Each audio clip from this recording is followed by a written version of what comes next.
Good evening, everyone. Welcome to Sons and Daughters of Liberty. I will be your sick host tonight.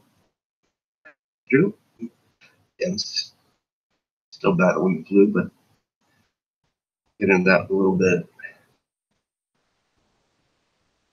So don't mind if I periodically pause, hit the mute button, don't say anything for a couple minutes while I'm hacking up a lung. Actually, other than the lung, I feel great. But give me a second while I share this link in a couple places and we'll get started.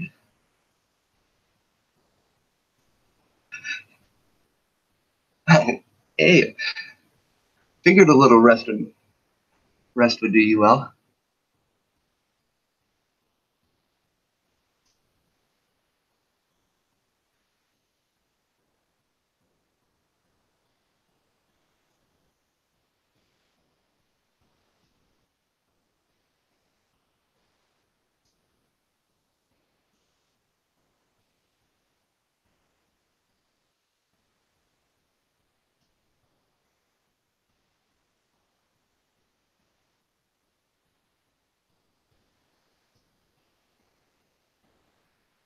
Haha.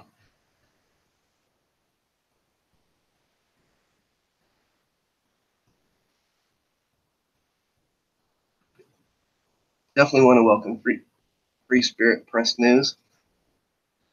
You guys, a lot of you guys will subscribe, watch me because you like how unfiltered I can be. Well, if you really like that, check out her channel. She's just as raw as I am, actually probably a little bit more, so kind of toned mine down a bit.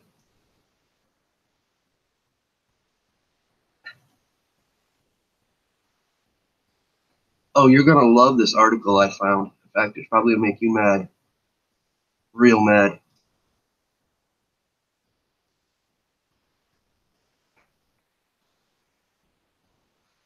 But before I do get started, I do want to show you guys something. You guys are definitely going to want to share this to your friends and let people know. It seems lovely YouTube made some changes to their notification system. I definitely, like I said, I want to get this out of the way first. Now, when you click on the bell, and it still says when you hover over the bell, let me just share screens here. I'll show you.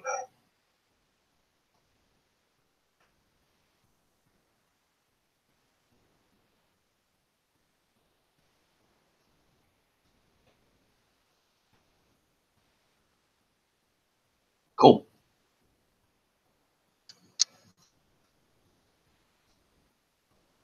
Now, let me just find something random to click on here real quick.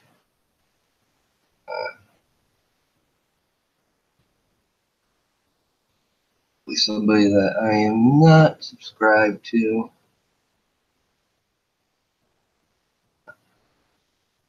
I'll just answer this other word.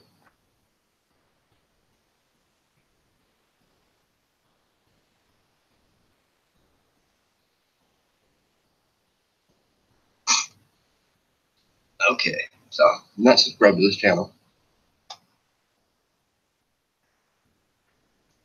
Hit subscribe.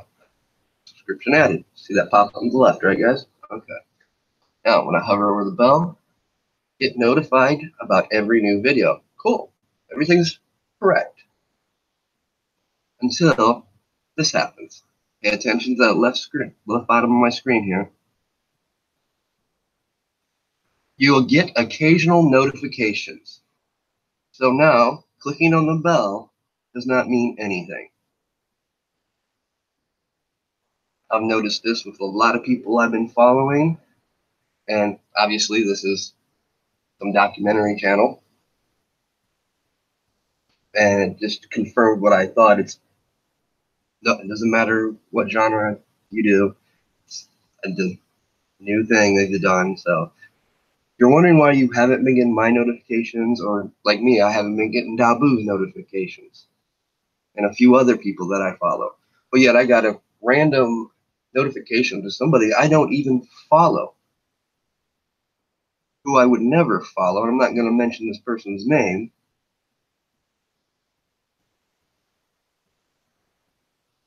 but somehow I got a notification from this person, and I went and double, triple checked all of my accounts, make sure I wasn't subscribed to this person.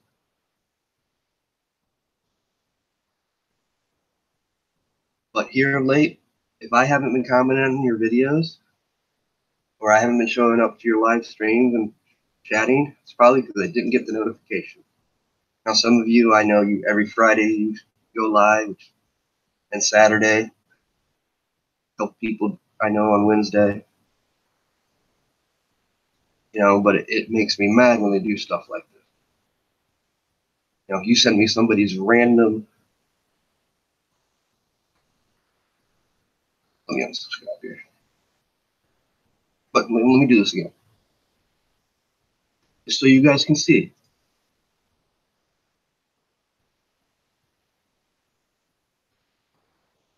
When it says get notified about every new video, as soon as I click it on my left-hand screen here, also I'm gonna pop it up now. I'd have to go to another channel. But okay, you guys seen it earlier. In fact, I'll just go to a new one real quick.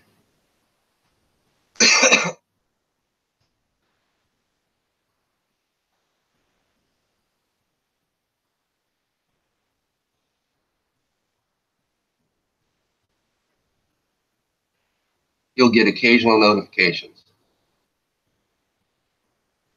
So basically what it means, guys, you're going to have to, I hate saying this, if you really like the content, the people you are subscribed to, you're just not only going to have to rely on notifications, you're going to have to go to their channel page to see what they've recently uploaded. BS, I know. No, but this is what it's come down to.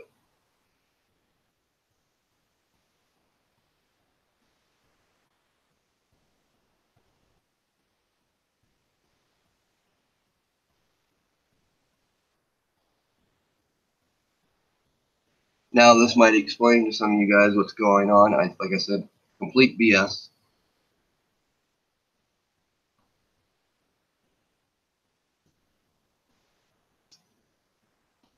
And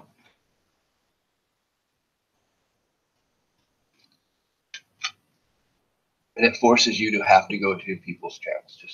It's the easiest way to do it. Don't rely on the notifications. Just periodically, like you're checking your email, stop into YouTube, check out your favorite subscribers' pages, make sure they didn't upload something you missed. Okay.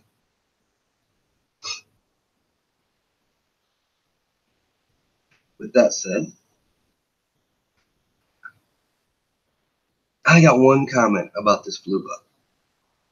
I'm gonna save this for another day. I actually might do some work with this one with Free Spirit Press News. But I'm looking forward to something that me and her are actually working on next couple of weeks as well. I'm gonna delve into an area that I had touched on a while back with her, that she brought up some good points that I didn't think about. And a few of my friends, we talked about it, they didn't think about it as well. And that's dealing with sanctuary cities, the UN, Chicago. And look for that to come in the next couple of weeks. Like I said, I had actually no plans doing videos tonight. I was going to try maybe tomorrow. But this little flu bug, I've had flus before, but by far, this one, icing on the cake, was the worst. And when I say worst, I mean this had to be concocted out of a petri dish.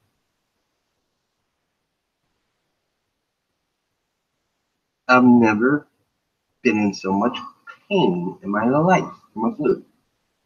It started out feeling like a chest cold. But then 8 hours after that, the flu kicked in. No more pain in the chest, no cold, just straight pure 100 to 103 fever.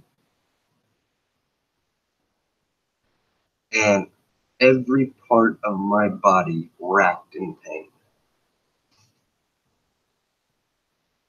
Then, come Sunday, and this was Friday, felt it coming on Friday night. Now Sunday, I still had a little fever. I forgot to mention the shakes. I mean, shaking uncontrollably, shaking. Then come Sunday, I still had a fever. Now I had more of the cold symptoms. Monday, no more fever, little headache, still had the cold, still got a cough. And I'm back to that feeling with my lungs on fire again, which actually started the symptoms. A friend of mine basically had the same symptoms.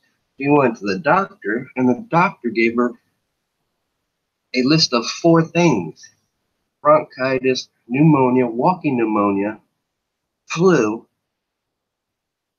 I'm not making this crap up. All in one flu virus. Did all that. You know, I got a good immune system. I usually get over things fast, and I usually don't catch stuff. And by far the worst. And that's all I got to say about that little petri dish of the flu that we got going on out there.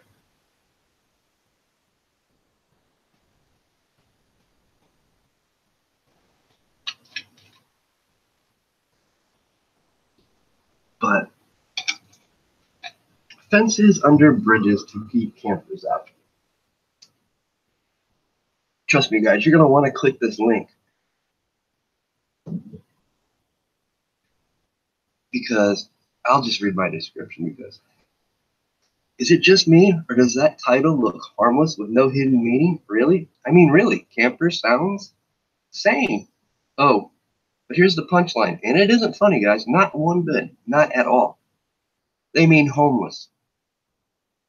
Well, you guys are going to say, well, okay, that's not here in the U.S. Well, granted, I would normally agree with you on something like that. Not really, but I know the real on that one.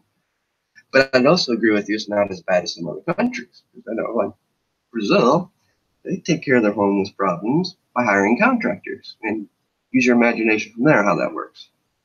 They've been doing that since the 80s. And for those that would dare to say, well, what do you know about Brazil? Well, I've lived there off and on.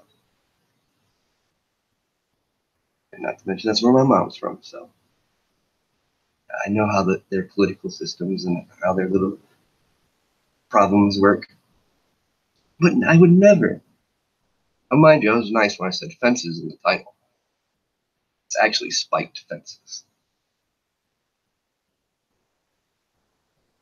And mind you, we hear all this crap about don't build a wall, talking about not using illegal for aliens. They only refer to them as legal aliens or citizens. They will not, certain party will not put illegal in front of the title. And they get treated better than the homeless. I think it was the last video I did or the video before that. I talked about the problems going on in California. About the video that popped up this month or last month, guy riding his bike, about a 10-minute long video through what they call a tent city in Oakland, California. Oh, Orange County, my bad, not Oakland. Orange County, which is just one of several tent cities they have there. And dude was riding his bike for 10 minutes going through a tent city. Just filming while he was riding. 10 minutes, guys. All you see on either side, tents.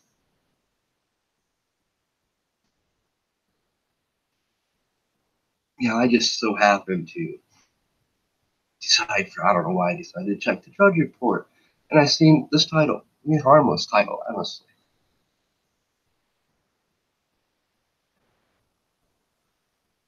I am not going to share the screen, guys, because I've kind of learned that can get you in trouble here. And for those that don't understand that, why? Because you're dealing with logos. That's how they seem to like to be able to get people. somebody pops up logos, stuff. Because logos are copyrighted.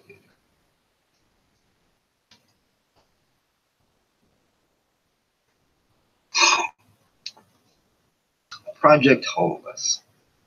This will get interesting here in a little bit when I read this article to you guys. And some people might say, well, spiked fences, really? Yeah, 10-foot tall spiked fences, $100,000 to construct. I mean, I expect to see that shit in prisons or third world countries. I mean, for real, to keep homeless out. Underperformed camping in bridges. And they want to say campers, by the way. Then their other little trick is putting these things up, these little bike racks up. Just a few images to let you think about as I read this article. Seattle is putting fences under its bridges to keep campers out, and some say that's wrong. I wonder why some say that's wrong. Seattle is putting fences under some bridges where homeless camps set up. The city says it's to prevent fires, but some city council members are pushing back. When Mike O'Brien Ballard, Seattle City Council member, biked up the Ballard Bridge last Thursday night, he counted 5 tents camped under the north ramp. He went back Tuesday, and those tents were gone. The underpass was fenced off, and workers were drilling holes to put up a 10-foot-high spiked fence to prevent homeless people from camping there. The price tag on this fencing, $100,000 for both sides of Northwest Leary Way at the Ballard Bridge. That money, O'Brien reasoned, could have housed those 5 households in apartments for a year. That price tag could have went and bought an older building, warehouse building, that could have housed 50 to 100 people to get them off the street. So where are they now? O'Brien said. With construction under the bridge behind him almost drowning him out. They didn't go into housing. They likely didn't move to North Dakota. They're probably 3 blocks from here next to some business. O'Brien questions underscores the ongoing public debate about where the estimated 5,500 unsheltered homeless people in King County should be allowed to camp. As Seattle has opened 6 authorized tent camps in the past 2+ years and deployed a team to coax people out of hundreds of unauthorized camps. I bet you they coax. I've heard those horror stories before. This also has increasingly used fences and other infrastructure to close off some public space. Seattle's Department of Transportation installed bike racks in Belltown last year and told The Stranger in December they were explicitly designed to keep people from camping there. Backlash has gradually built among city council members. In December, council member Teresa Mascada wrote a letter to Seattle's Department of Transportation's director criticizing the use of bike racks to discourage camping. Continued to advance the notion that hostile architecture should be used to inconvenience those who are unsheltered is misguided, Mascada wrote in a letter. The agency plans to remove the Belltown bike racks in the next 4 to 6 weeks, Seattle Department of Transportation said in a statement. So what's their response? Let's put up spiked fences, right? But Seattle Department of Transit does not plan to halt construction of the fences in Ballard because they are important for safety, the agency said, a position shared by at least one Seattle business group. Seattle's Department of Transit's focus is to maintain the structural integrity of the bridge and keep our communities and commuters safe, especially following a series of reported fires, State of Transportation said in a statement. Wood instruction, open flames, and propane tanks all pose a clear danger to public safety. I have barbecues every summer. I haven't seen my propane tank cause any damage. Just saying. To destroy critical transportation corridor that 60,000 vehicles rely on each day. There have been 2 fires under the Ballard Bridge, one in 2013 and in 2016, according to Seattle Department of Transportation, as well as at least 9 other fires under bridges and viaducts around Seattle since 2004. Those repairs have cost $380,000, according to the State Department of Transportation. I mean, for that length of time, that ain't, like I said, ain't that bad, is it? Compared to just spent $100,000 to fence in one bridge. Oh, spiked fence. Let's talk about safety concerns there. The use of infrastructure to discourage sleeping or camping by homeless people is known as hostile architecture. It can be explicit, as the city of Spokane dumping tons of basalt borders under Interstate 90 last fall to discourage people from camping. A Tacoma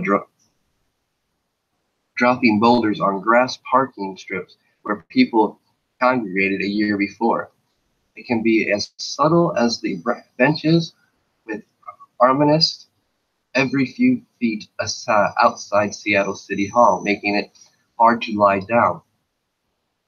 If you have a place to sleep every night, hostile architecture can be hard to spot, says Sarah Rankin of the Homeless Rights Advocacy Project at Seattle University School of Law. It has become much more subtle and less explicit, Rankin said. It is very sort of subterranean instinct. Control a space so you don't have to be confronted with visibly poor people. But the fences aren't exactly covert. They're pretty obvious, Rankin said. This isn't the first time this approach has been tried. In Soto neighborhood, Seattle and Washington State spent $1.1 million to make sure people don't sleep under the Spokane Street Viaduct. Aaron Goodman, executive director of Soto Business Improvement Area, says that's not hostile architecture. I think there's a long stretch between a bench with spikes on it to prevent people from laying down and fencing off-key infrastructures. Goodman said, we have to determine that some areas just aren't safe. In the past year, the city has repeatedly closed and swept away camps that sprang up under the Spokane Street Viaduct after a fire that burned 2 motor homes and later a shooting that claimed the life of a 31-year-old homeless man. O'Brien planned to ask Seattle Department of Transportation Interior Director Goran Sparman about the Ballard fences in a transportation committee meeting Tuesday, but Sparman didn't attend. O'Brien said he understands the desires to fence off areas where people keep camping, but he thinks it is useless and wasteful.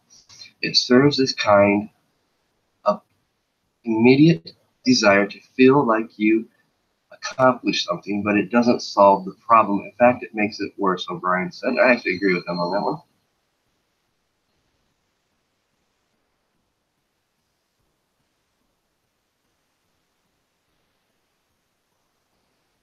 Project Homeless, guys, is a Seattle Times initiative that explores the causes of homelessness, explains what the Seattle region is doing about it, and spotlights potential solution. It is funded by, I want you guys to pay attention to who funded this, and this will tell you why they're putting spiked fences up or spiked benches. None other, this is a great list, guys, none other than the great, the immaculate Bill and Melinda Gates Foundation. Well, let me tell you, what a great company. Let's put spiked fences up. Good foundation, guys. Campaign Foundation. The Paul G. Allen Family Foundation.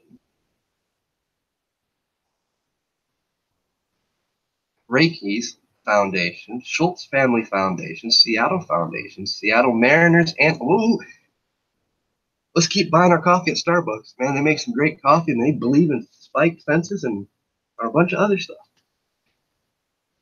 I mean, Project Homeless, guys, outstanding group of people. Let me tell you, model citizens. You can sense the sarcasm in my voice.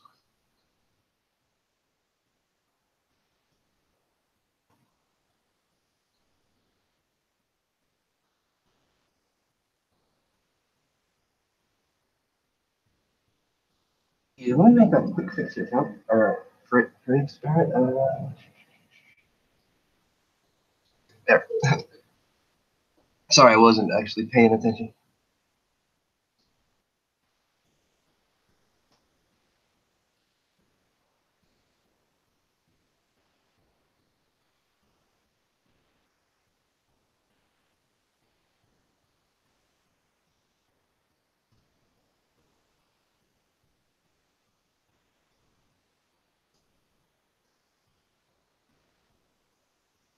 Yeah, actually, give me a second here.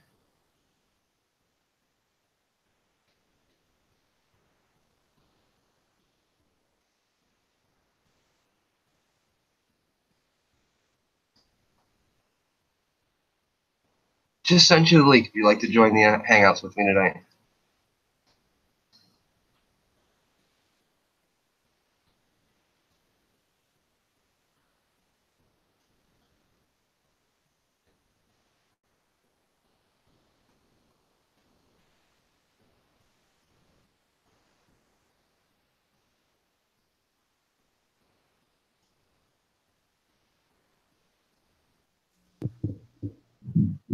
And good evening, everybody. There we go. I think I got it. Yeah, I think so. Let me check to make sure my mic's picking up the audio. You should be. Audio 1, 2, 3, 4, 5. 5, 4, 3, 2, 1.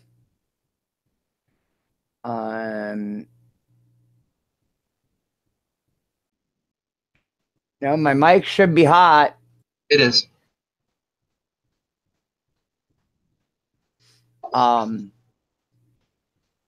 Yeah, now there was just a big story. Speaking of Washington, there was a lady that had been homeless for several years, and Seattle and Chicago, St. Louis was another big city that was really cracking down on the homeless. And even back right after Christmas and going into the first of the year, the cops would just round them up and throw them in jail. And then on their way out the door, they'd hand them a ticket.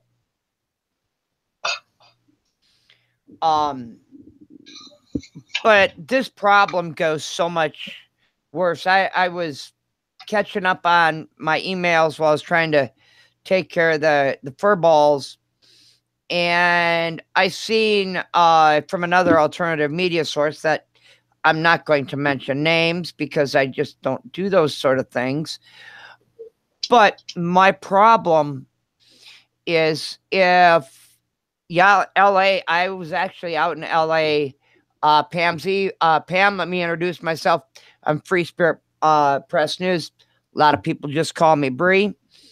And I was out there when a couple of those homeless people got laid the smackdown on. So I've seen that up close and personal. And I've had that same stuff. Now I'm in a wheelchair. Howdy, howdy, and bowdy, bowdy, waving from the great state of Wisconsin. I've seen that and I've felt that firsthand. And sometimes, and this is the Balto Spectator talked about it this morning. Sometimes police brutality is the very first thing that leads, and that's a very uncomfortable topic for a lot of people to talk about, but I'm going to talk about it.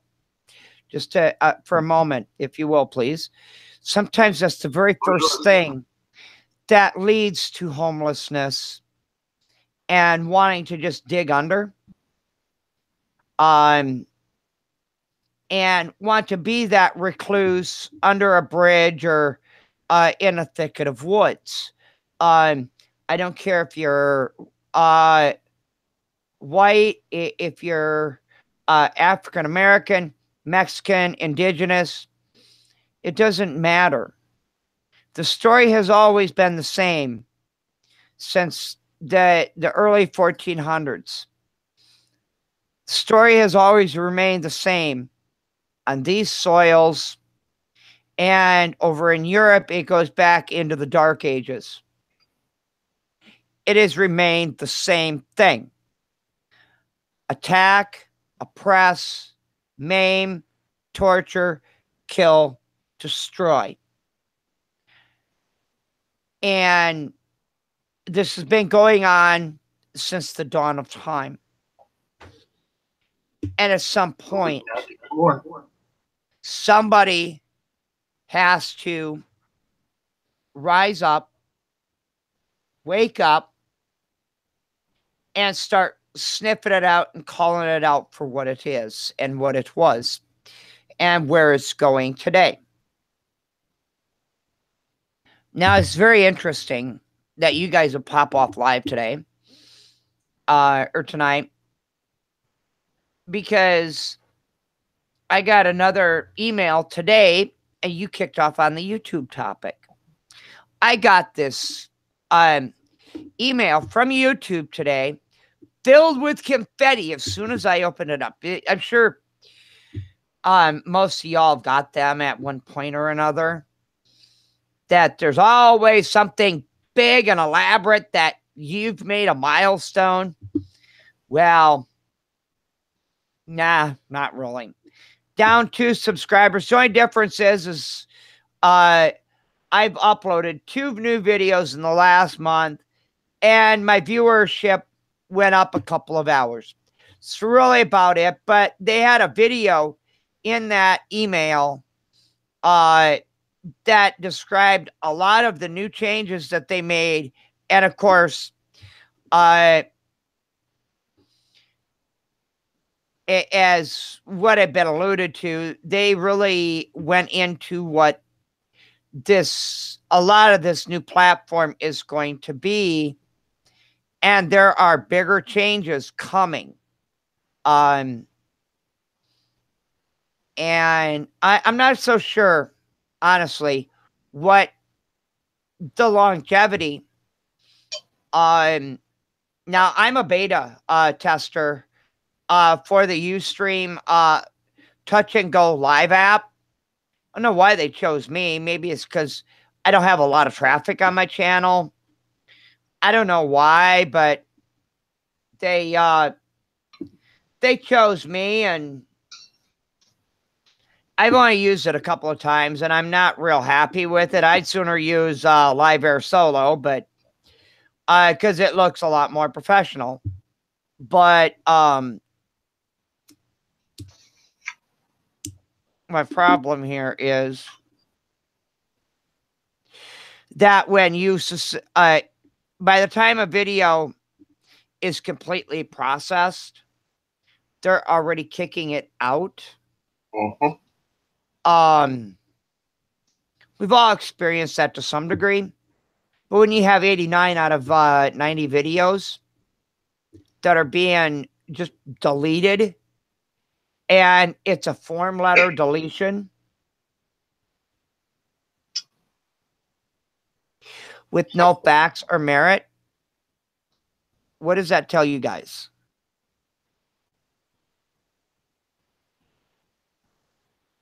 Tells me everything I know. Already know.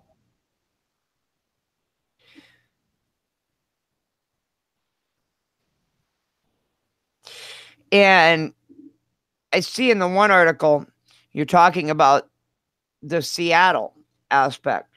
Incidentally, and I will send you the direct link to my Facebook because I try to keep my Facebook quasi-private, if I can. I do have a media-based Facebook that, but I'll put it out there. There's a young lady that actually, through the help of people from all around the world, who has 2 different forms of cancer and several other health issues that only enabled her getting sent to the hospital. Now, she's from the Seattle region, and she was met by obstacle after obstacle after obstacle before she finally was able to get into a home with her dog, Rowan. Another city that has been putting these very fences up is Baltimore City, around the Metro Link area. I haven't made it back to St. Louis to check that area out, but that was another known area for some of the homeless to sleep. And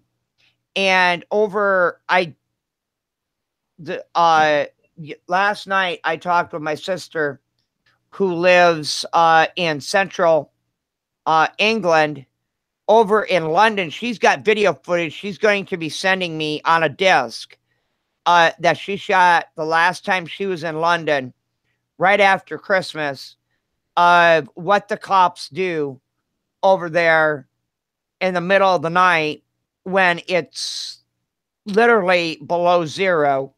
They come by with the fire hose, soak the people down, get them out of their tents or whatever they're sleeping in, chase them out, and then grab their whatever they had left behind, throwing it in a garbage truck. How much more inhumane can we possibly get in this day? You remember, like 2 to 3 years ago, remember the horror stories that came out of Arizona, what they were doing to the homeless? That was the police.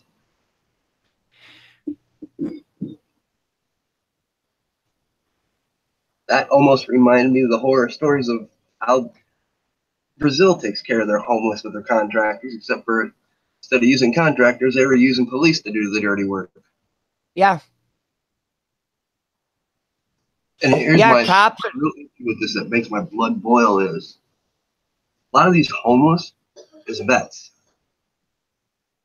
You know, I have only one. I don't, because my music selection is about as bipolar as 85% of our nation's leaders. I could go from listening to straight up pure street music, one track, and the next minute I'm listening to Five Finger Death Punch. Right. But a few years ago, Five Finger did a song that really struck a chord with me. And every so often, I'll put it out there. And I try to keep most of my musical views and thoughts and opinions pretty much to myself. And the music that I really like, pretty much to myself. But a week or two ago, I put a specific playlist together that's called In Your Face, addressing specific issues. And the one video I think that really speaks volumes about this very issue is The Wrong Side of Hell. Yep. And it really does speak volumes. And I had the honor or the misfortune, and I haven't figured out which. I was in the right place at the right time, And I asked a very important person who also happens to be one of the first women on the on the front lines in Air Cav. I asked her a straight up question. And the question was, how is it in good consciousness and in good faith that every day we can have our members coming home, our loved ones, our friends, and our family coming home from war, and their debriefment period, after seeing even more grotesque situations than what was seen during the Tet Offensive, is even more. The rules of engagement have changed so dramatically than it was during Tet and right after Tet. That we can, at least when our soldiers came home back in the late 60s and early 70s, they spent a minimum of 2 to 3 weeks of some form of debriefment,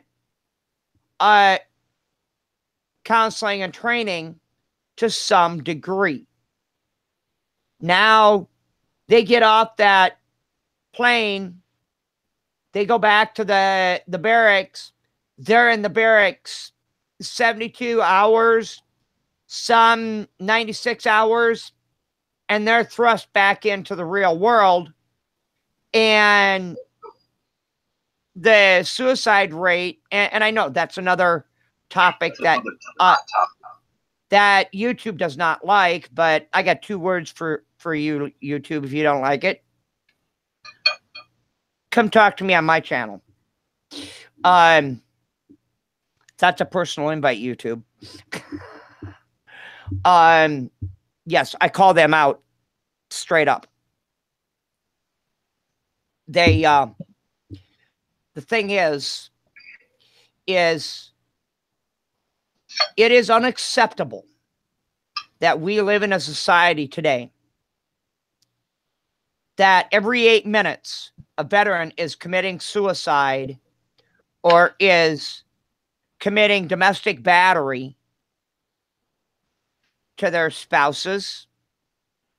And an even scarier topic is that over 42% of all those people, all those soldiers, men and women alike, that were in Vietnam or in Iraq, Afghanistan, and who knows where when they're overseas in this day and age, when they come back, first thing they're doing, because it offers them some form of structure, is they're joining law enforcement.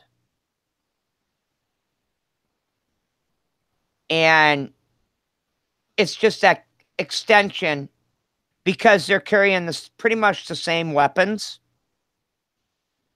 and it gives them comfort.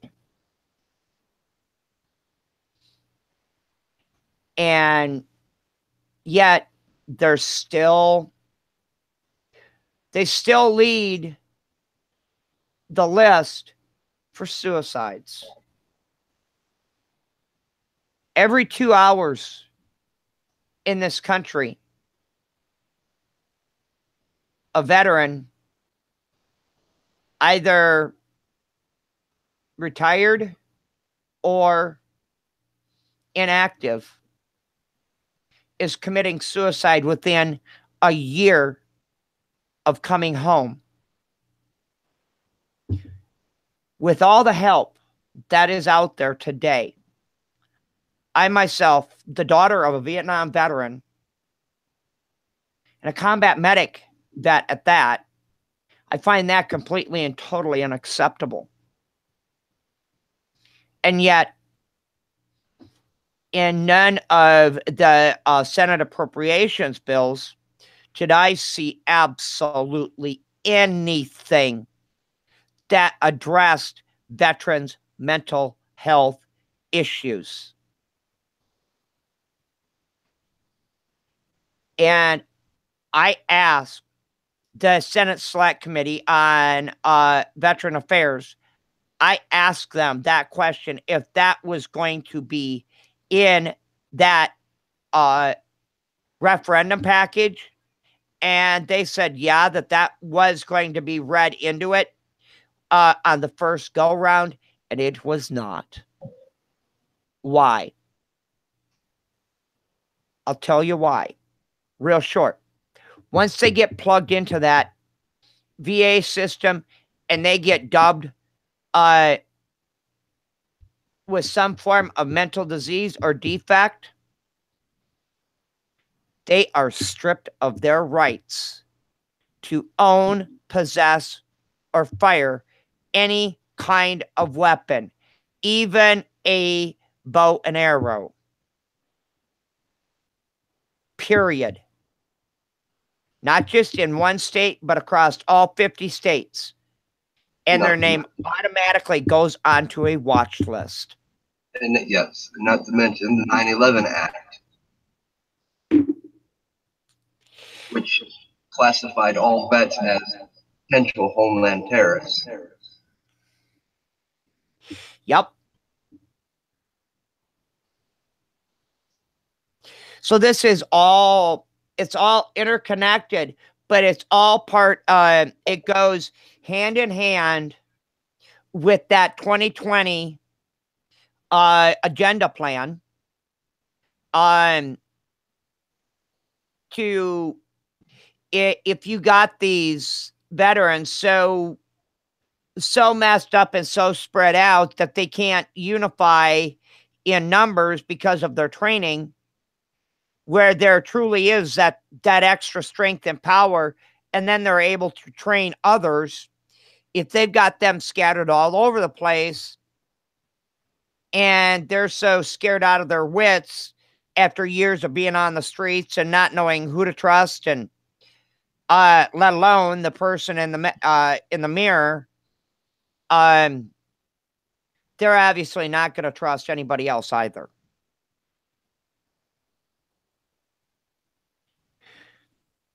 So it stands to reason.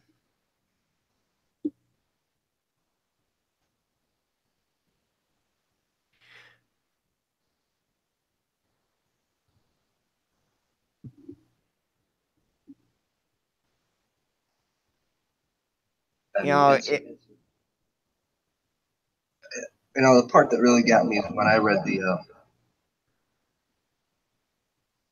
article, how they use campers. It's like, it has nothing to do with campers. It has everything to do with homeless.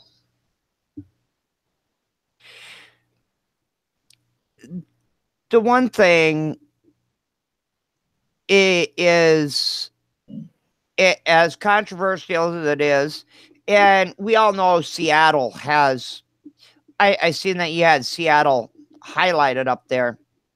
I spent a little bit of time up there, not a lot, but because it's always raining up there, and rain and electric chairs don't mix. But with the help of technology and having people up there on the ground, and knowing the right people, some of their tiny home projects up there are very loose as far as they don't curtail the drug problem. They offer treatment options, and they really make it to where they're attempting to give them a hand up rather than a hand out. It's clearly transitional housing, but they're giving them, and the city is financing a good chunk of it, and they're really the only city in the nation that has financed a tiny homes project long term, and their funding for that program was just granted a 5-year extension, literally a uncapped 5-year extension for one city. That's pretty good. But will that get the people off from underneath the bridges and things like that? A lot of them people are out there for a reason. And they don't, some people, for whatever reason, once they get into that, and I've been down that road, I spent a couple of years living in the bush. To be quite honest, it was quite peaceful. But that one was not by choice.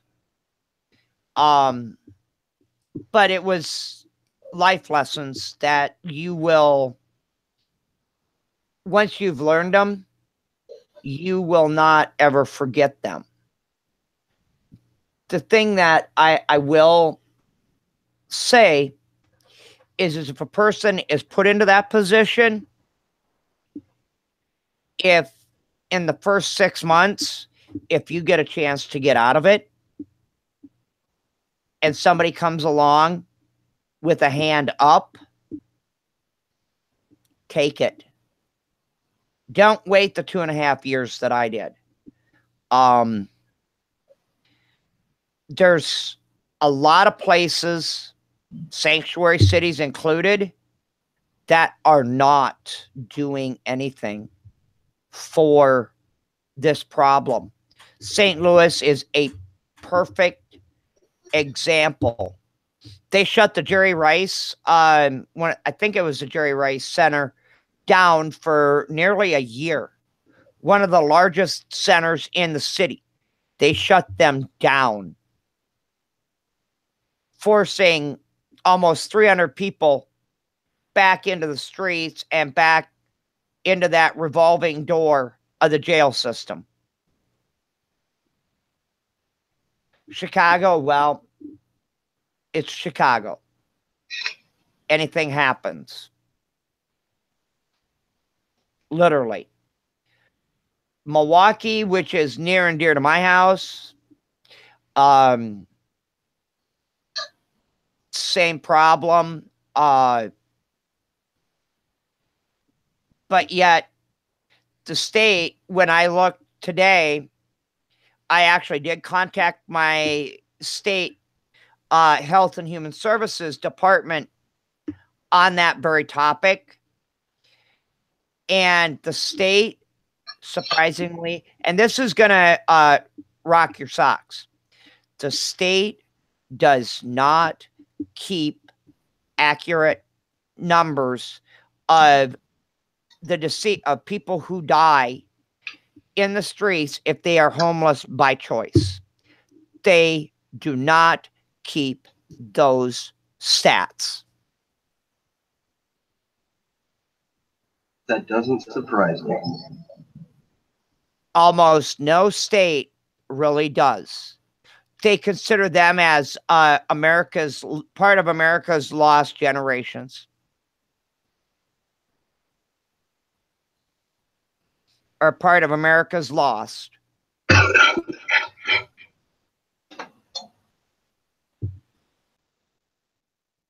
Where'd our other person go?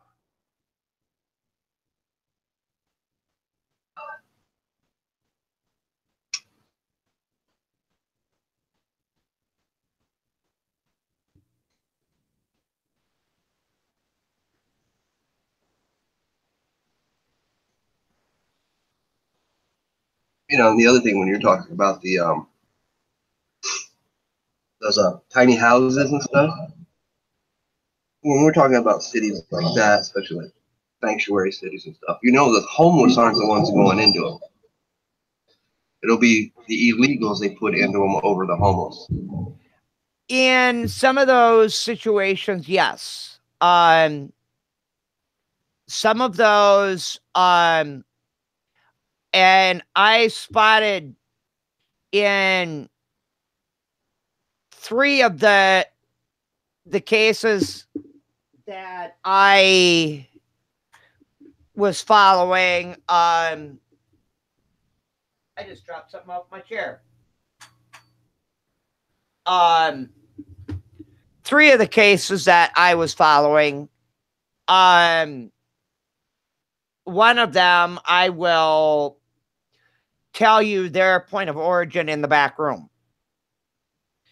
It was kind of upsetting, to say the least.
I just lost a plug off my chair.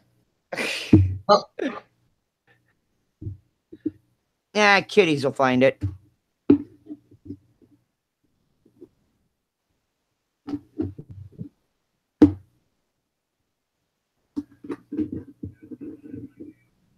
Who knows?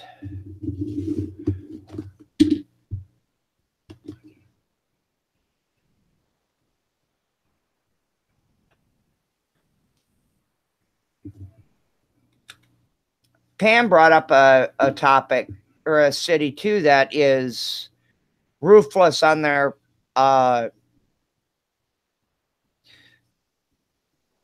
Florida? No. Los Angeles. Oh, yeah. I've actually got video footage of some of that. How they'll just bring in bulldozer and bulldoze over all the tents? No, where the jump out guys just roll up on the city or up on the tent city and start snatching people out of the tent and smacking them with billy clubs.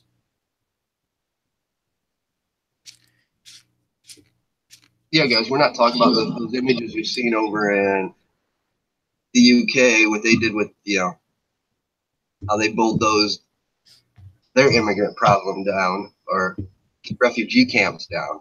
No, we're talking about stuff like that happening here in our very own backyards. I mean, spiked fences. That's just like having Constantine wire up.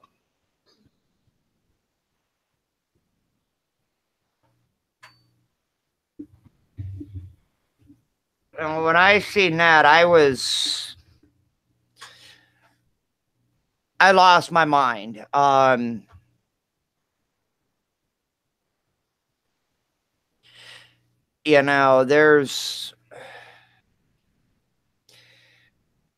knew that LA was bad, but I also knew that LA, that's a department like a few others that they need to flush the toilet from the top down and start over. The only problem is that's easier said than done. Unfortunately. We all remember when St. Louis kicked off. I think you'd have to have been under a rock to not remember that. Right. But I did some deep investigation on that, and it is easier to start a brand new police force than it is to completely fire and disband an entire police force and shut that department down completely legally. It's easier to start a new one than it is to fire and disband an entire department, rather than start out with replacing the upper brass and then working your way down. Makes no sense, but that's what it is listed on 3 different .gov sites that I went to. And I even contacted 2 senators and state senators and 2 U.S. senators on this as well.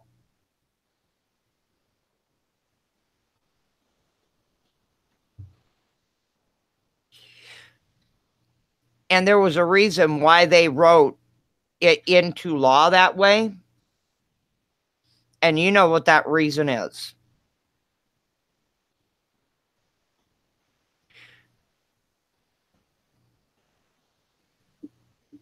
But it's trying to maintain these fences, like in Baltimore City. Those fences that they put up around the metro area they're 6-foot chain link fences, and they're put up permanently. And they weren't just put up to keep people out, but to keep people in too. Yep. Anytime you got a barricade that high, takes a little bit more to jump over.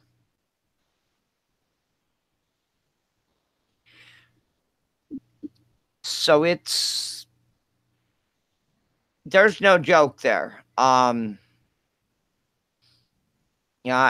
been following this problem for a minute in many areas, and I'm waiting for the day when they start putting signs on them, warning electrified. I don't even think they put a warning on that. Under federal law, they have to.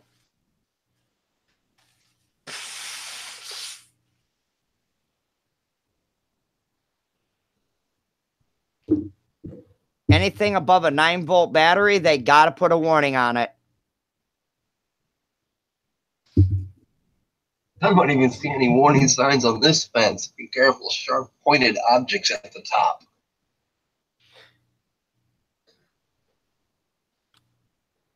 And by law, that fence should be required. And that looks like an 8-foot fence. 10 foot is what they said in the article.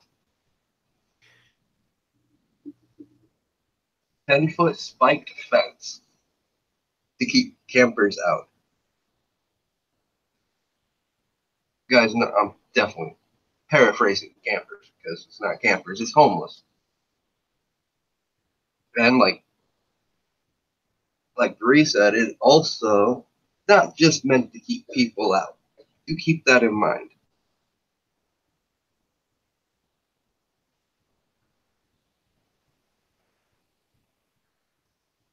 It's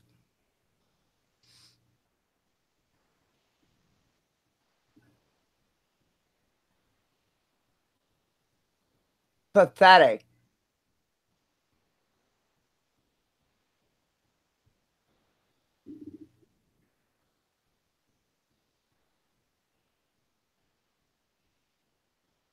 I mean, $100,000 they spent just on this project here. I know some could have bought 5, maybe 6, 7, or 8 tiny houses. Depends on who you look at that build them. I follow some people that into that. They're not. They can be roughly made for under 10 grand. Some cheaper. I've seen as low as 5 grand. There's actually, and these tiny houses are safer than what the FEMA trailers were. Yep. They're using organic materials that don't have formaldehyde in it. Or, it could have went to, I know, St. Louis, and a lot of these major cities have in their warehouse districts warehouses that could be converted over to housing for the price they paid to put a spiked fence up. Especially after I read you guys the names of the foundations of Project Homeless. The billionaires of the world. Yeah, their solution of spiked fences. I mean, give me a break.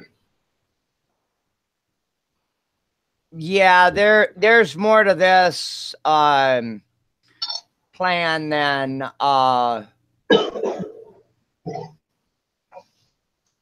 just the homeless situation here.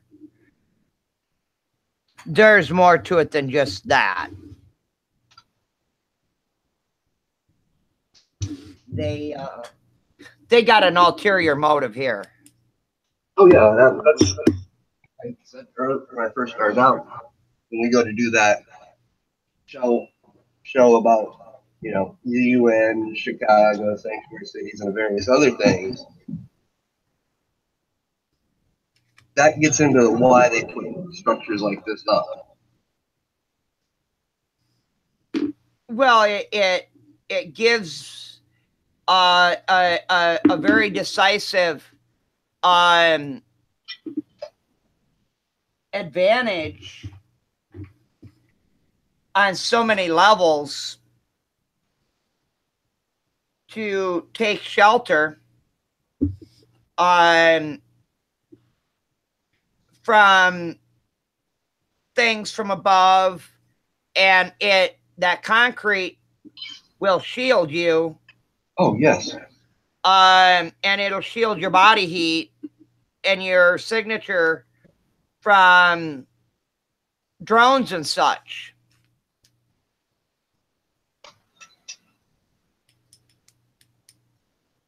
So,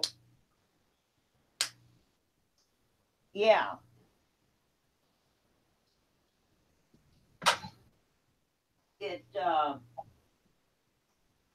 It's not anything that I've not seen before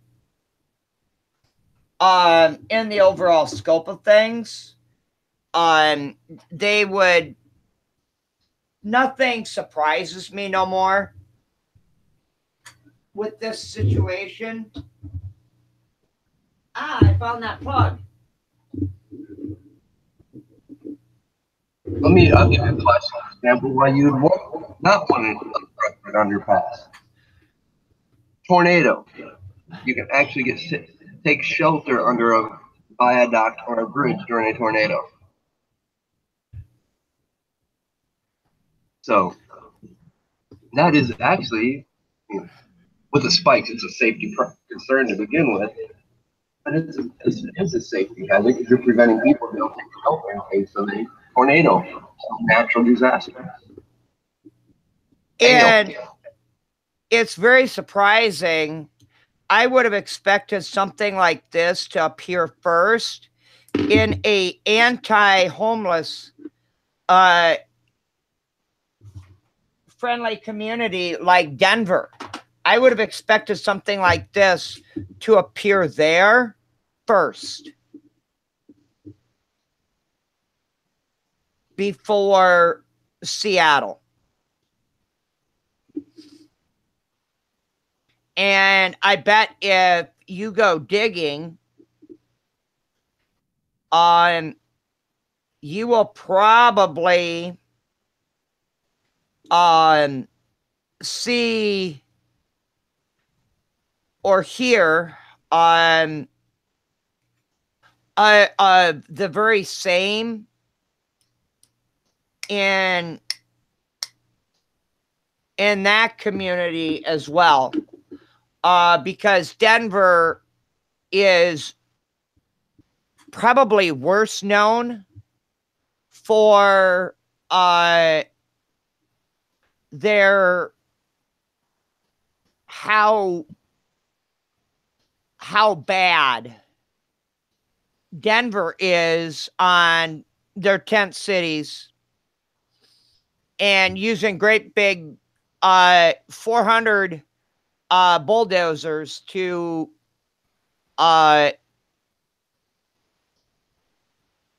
treat people.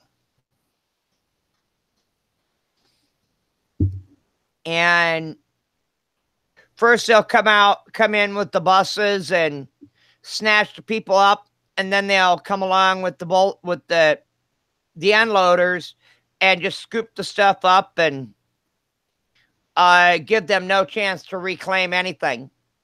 And they'll hold them for 45 minutes, an hour, maybe 2 hours in booking. And then it's that catch and release way over on the other side of town. Maybe they'll take them to an adjoining city and dump them off on that far end. So they got to walk all the way back.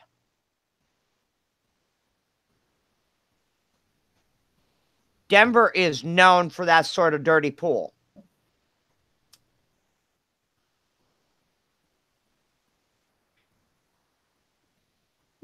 So something to might give you a little digging material to see if Denver is doing the very similar to this,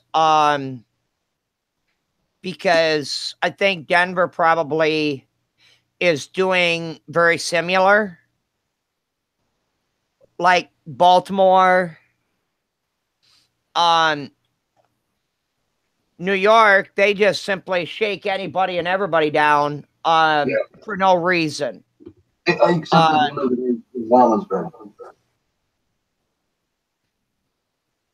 I see it.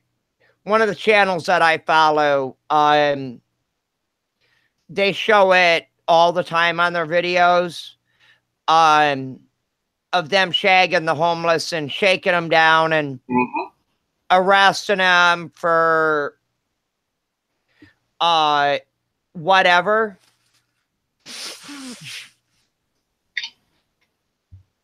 And it's this problem is, if they would simply, and this is going to sound rhetorical as all get out, but if they would bring our troops home, that would cut the military spending bill in half. And they take 1/8 of that money and invest it into the mental health and homeless situation.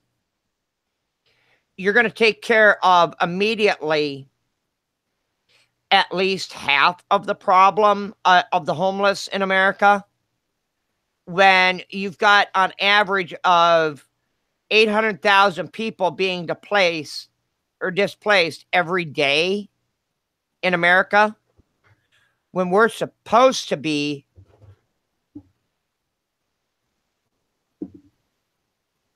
the strongest, most powerful country in the world, yet we treat our own people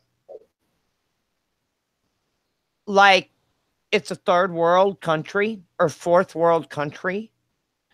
And people that scarcely even have a green card are treated far better.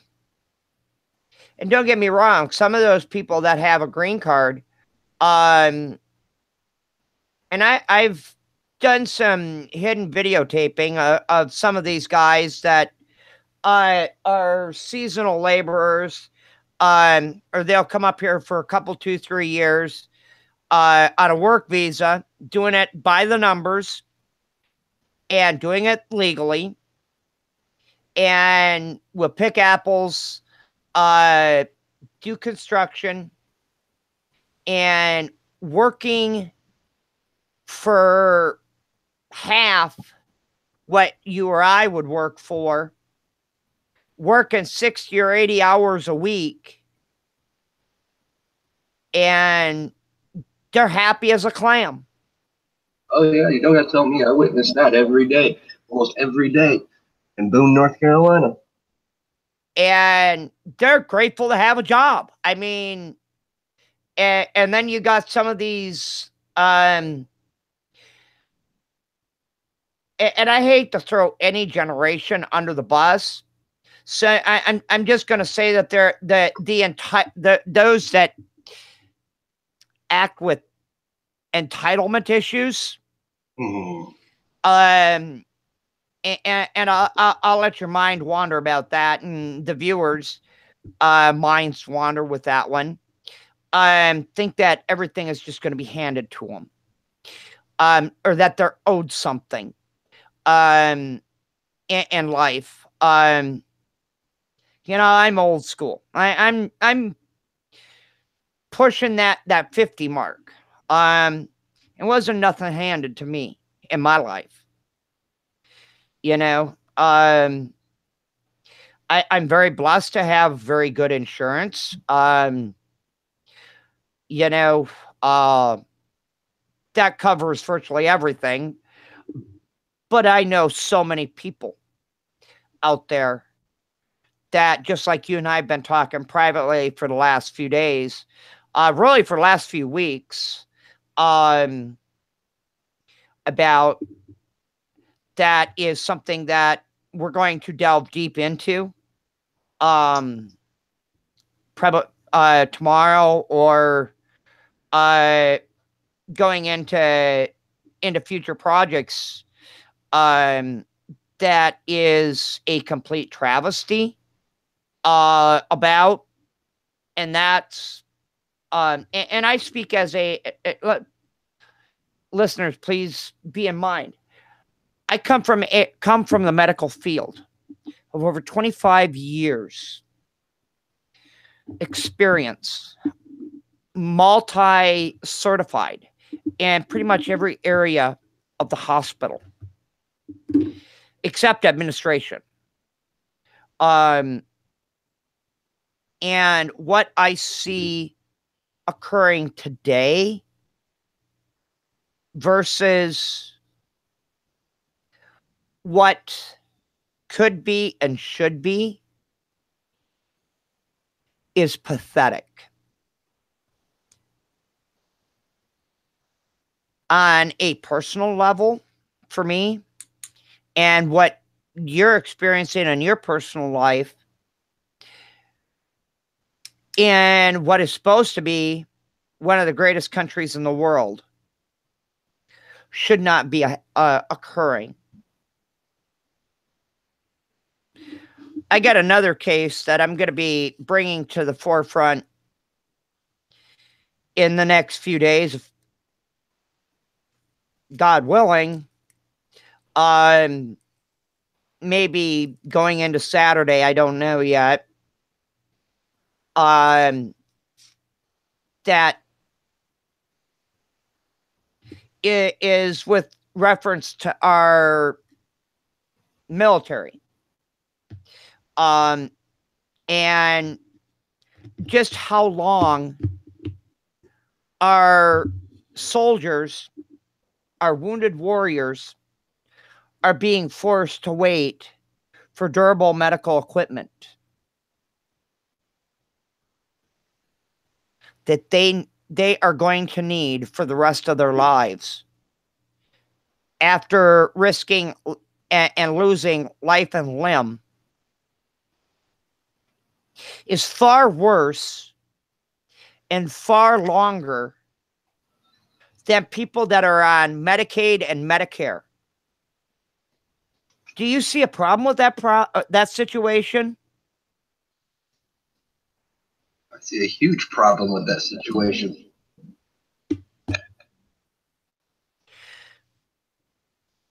And they want people, young men and women, to join. That's a whole nother can of worms in and of itself. And a lot of those people, 5-10 years down the road, are going to be those same ones that are going to be hiding out underneath those bridges and overpasses, or squatting on somebody's land, out in the middle of nowhere, because they just could not, because of the things that they did and seen, that they could no longer live with themselves and face the public head on because they were ashamed of what their country told them to do, that they knew ethically was not right. Yet they followed orders. Sad. When we seen this problem coming 40 years ago, our government had a chance to intervene and didn't. They did the same thing. They did one of two things. They either threw them in mental institutions, threw them in the prisons, or they swept them under the rug and hoped that they would just fade away. But with over 24 million Americans homeless today, yeah, I said 24 million, and that's a conservative number. That's pretty bad. You didn't know that number would be that high, did you? Oh, I knew it was high. I mean, they just released the statistics this year of California, and it has tripled in 2 years. And that's And US. what is? Go ahead. Yeah, the number in just California tripled in 2 years.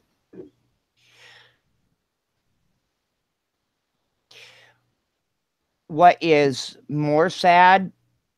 Yes, California is bad.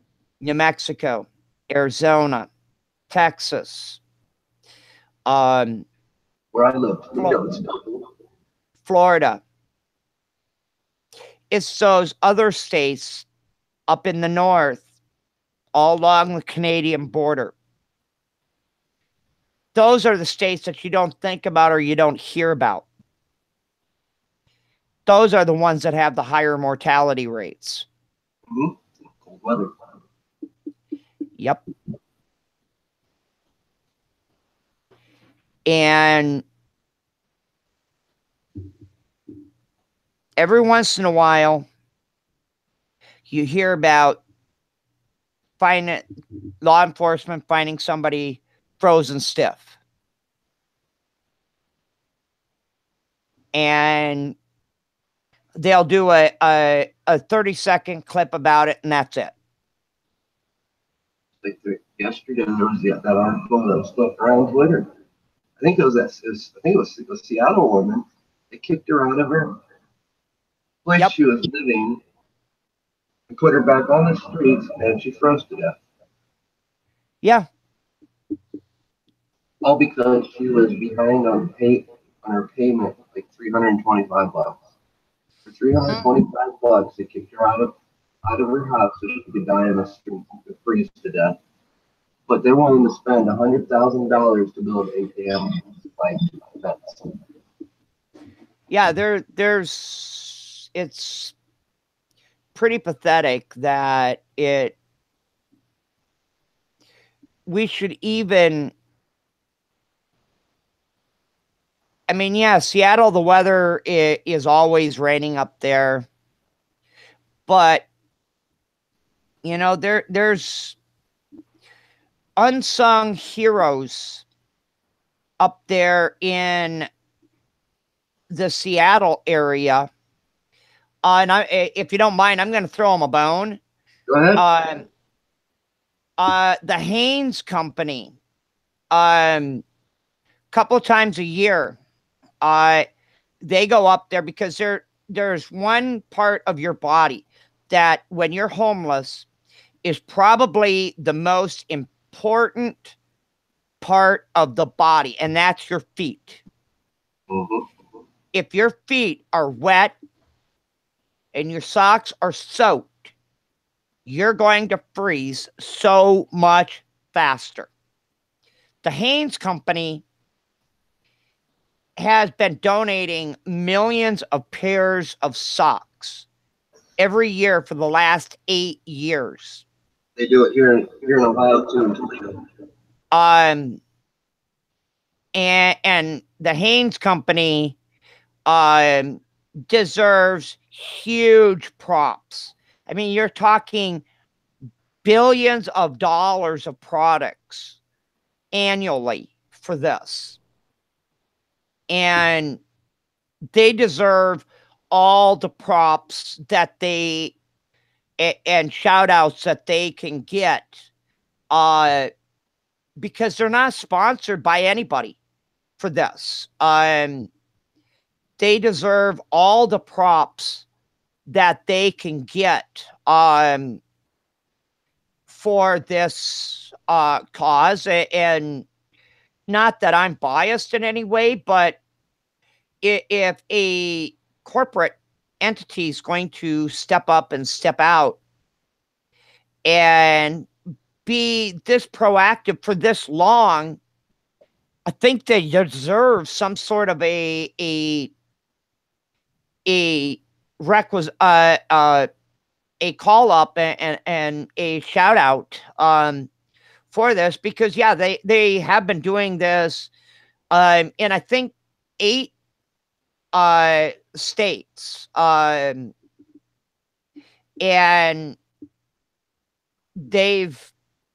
they're constantly doubling down, and every time, every year, they're going over the top with this, and doing everything that they can for this, and for a company to be doing this, it is, I mean, yeah, it helps their stocks, it helps their out on their taxes and whatnot at the end of the year.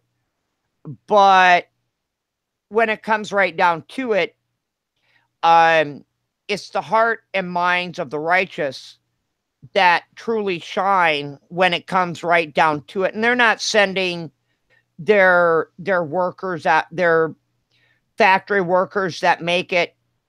They're sending their top management people out, as well as their factory workers that actually make the garments, out to distribute these. They're having other homeless people helping distribute these items. And that is what makes this company so much more powerful, if you ask me.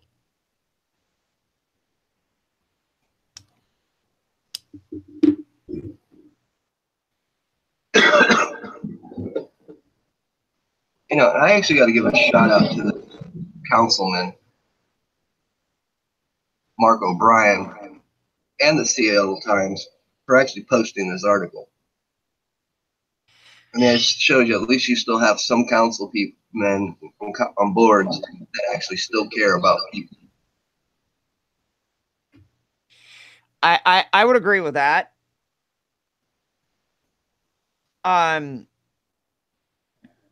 Seattle is getting, for the most part, they are trying to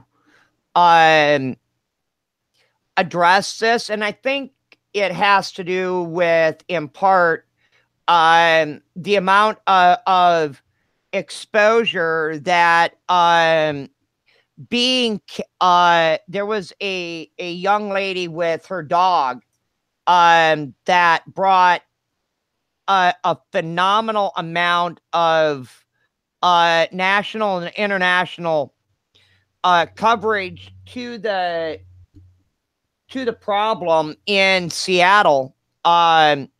She was all over YouTube for a little bit and Facebook, documenting her journeys. And I've shared it on my Twitter and on Facebook, both, because her story is just so moving that you can't help but share it. And I've actually talked to her, and she just got into her permanent home, thanks to a bunch of people stepping up to help her get out of the tent. But it's when I looked at her and watched her GoFundMe page, you've seen a lot of $10, $15, and $20 donations, but I seen a lot of 1,000, 1,500, 1,200, couple of 2,000.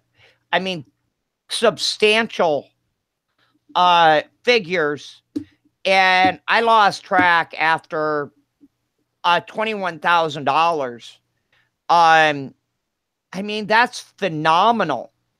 The outpouring that one YouTube channel generated to get this woman out from underneath a bridge, who is from the Seattle region. And I don't know all of her backstory. I know that it's not good. And that there was a lot of trauma involved. But her personality was so positive. And despite whatever situations came her way, she always had a smile. And you could tell that it was real. It wasn't just a paint-on smile. And I think that was what was the difference with her. And I can give you that link in the back room, and you can check it out and judge for yourself. But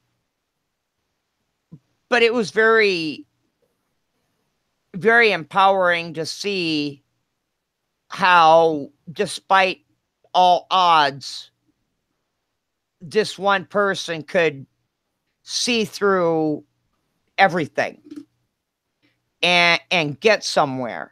It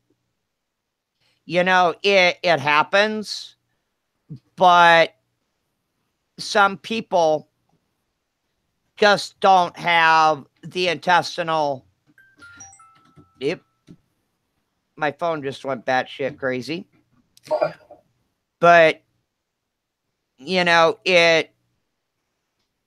some people just don't have it, and other people can, for whatever reason, they rise through absolutely everything that happens.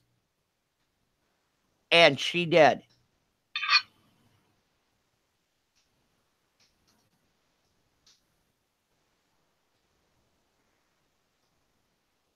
Okay, why didn't it?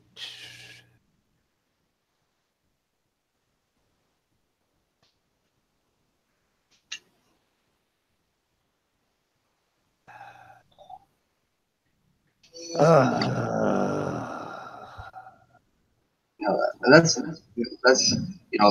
even all the crap that YouTube deals us. That is still how powerful that these channels can be here on YouTube. How you can reach people and help people out. And that's why when I see them playing with the notification system, I know it's getting a bit off topic. That's where there were a few channels that I normally get updates from on the daily that I didn't see anything from today. Mm-hmm. And of course, I was down from when we chatted earlier. I just literally woke up when I seen you go live. I was just crawling out of bed, and I was like, wow, where'd those hours go? Because I clearly don't remember. I mean, that sort of stuff. I mean, yeah, it happens, but it was just insane. It defies the norm, but you know, you do like she did, and when you're handed lemons, you make lemonade, you know. I mean, I've personally witnessed it happen because before I did YouTube, before I was building websites, I was on a platform called Ning. We had our own site. Most people don't. Well, some people do know. I remember Ning. I had actually I had 2 pages on Ning. Mm-hmm. I also published and produced my own magazine. And on one of our websites, we had this guy. He had a son. I can't remember what his son's disease was, but his son wasn't supposed to live past infancy. I mean, he was all crippled up, couldn't move. I can't remember what he had. Was it a form of MD? Yeah, it was. I think it was a form of MD. Yeah. Duchenne's? Yes, it was Duchenne's. Kind of strange how I would grab that one out of all the forms of MD, because I'm very familiar with MD. Actually, what I deal with is a form of MD. So I know it very well. You know, throughout all that, the guy, he had gotten divorced. He was Native American also. Lived in New York, but I mean, they were practically almost homeless. I mean, with all the medical bills and stuff. And they got some good people support. They had some great people supporting them. I mean, I know you told me a story. Well, here's my little story of a wrestler, Mick Foley. No, yeah. Mick Foley did so much for this family. Made sure that he was able to get his pretty much a last wish. He died just shortly after turning 18, but he wanted to go to prom. Mick Foley made sure that he had a tux, a limo, and paid for the medical care. And what we had done in the magazine that I was running, for like 3 months, we ran articles asking people that they could help send, food, just food donations. Didn't really ask. They never asked for money. We set up a GoFundMe for them, and through that magazine, I watched how people just donated and gave to help this family out. And that's the power of platforms like this. I mean, I was using Isu and Scrib for the magazine. And my magazines at the time, some of them had over 20,000. Now they have over 5,000, 500,000 reads on some of those magazines. That's the power of these platforms. That's the power of taking somebody's personal story and sharing it with others. It's, I look at this same way I look at the homeless. They have a story. Not all of them are there by choice. And that's what pisses me off when I see stories like this and they try to downplay it by saying campers. I take the risk of getting censored if I show the article. Or maybe they might say I'm spamming because I used the link. Because, I know how the stuff works. I understand the logo game. How they can say, oh, you use that logo, so it's copyrighted. That's why I don't share my screen anymore with the stuff like that.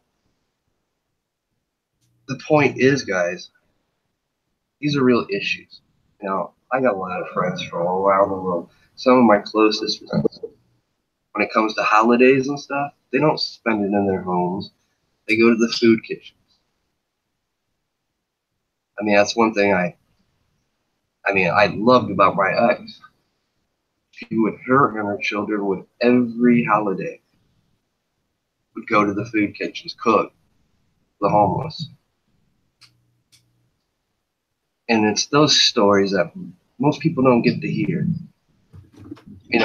Just like this. This ain't mainstream. Everybody's caught up on the memo or what did QAnon have to say today. I didn't even see this shared on Twitter from Drudge. It just so happened I was bored scrolling through my phone and seeing the article. Which truthfully does me a little good how I run my channel and stuff because I don't have that many subscribers. Yeah, well, we're gonna fix to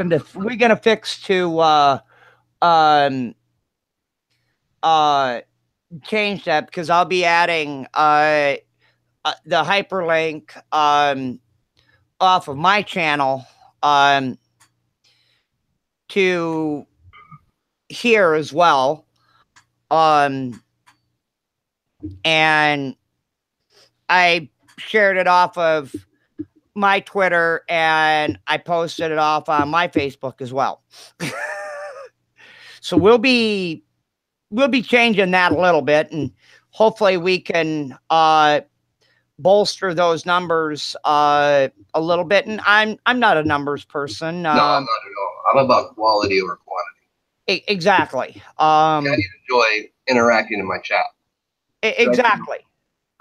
I feel we learn more by interacting than we will just me sitting here rambling on and not paying attention to what you guys say in the chat. Right. We all have stories, just like I said about the homeless. Even the homeless has their stories. And it goes back to something I told you, and I'm pretty sure I've mentioned this before on this channel. To all you so-called preppers out there, and I'm not being rude about that, but the homeless will out-survive you. That's just the reality of the situation. And those that have got military experience or combat experience or real survival training, they will outlast a lot of the so-called preppers. So I have a lot of respect for the homeless. Wow. You've never been then, and you don't know what I'm talking about. And that's something that we can go into at a later date too.